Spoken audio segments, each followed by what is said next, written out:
কক্সবাজার দেশের সবচেয়ে জনপ্রিয় সমুদ্র সৈকত। প্রতিদিন হাজারো পর্যটক এখানে ভিড় জমায় সমুদ্র স্নান ও অবসর সময় কাটানোর জন্য। কিন্তু সাম্প্রতিক সময়ে দেখা যাচ্ছে কিছু অসাধু ব্যক্তি গোপনে মানুষের ভিডিও ধারণ করছে, বিশেষ করে সাঁতার কাটার সময় বা সৈকতের আনন্দ করার মুহূর্ত। এ ধরনের ভিডিও ধারণ করে তারা সামাজিক যোগাযোগ মাধ্যমে ছড়িয়ে দেয় বা ব্ল্যাকমেইলের চেষ্টা করে।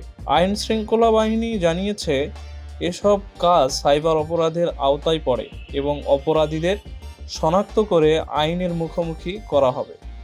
পর্যটকদের অনুরোধ করা হচ্ছে সৈকতে গোসল বা সাঁতার কাটার সময় সতর্ক থাকুন, নির্জন জায়গা এড়িয়ে চলুন এবং সন্দেহজনক কোনো ব্যক্তিকে দেখলে তার সাথে সাথে প্রশাসন বা পুলিশের সাহায্য নিতে পারে। কক্সবাজারের ট্যুরিস্ট পুলিশের পক্ষ থেকে জানানো হয়েছে, নিরাপদ ভ্রমণ নিশ্চিত করতে সৈকতের বিভিন্ন স্পটে নিয়মিত নজরদারি চলছে। তবু ব্যক্তিগত সচেতনতায় হতে পারে এ ধরনের হয়রানি থেকে রক্ষার সবচেয়ে বড় উপায়।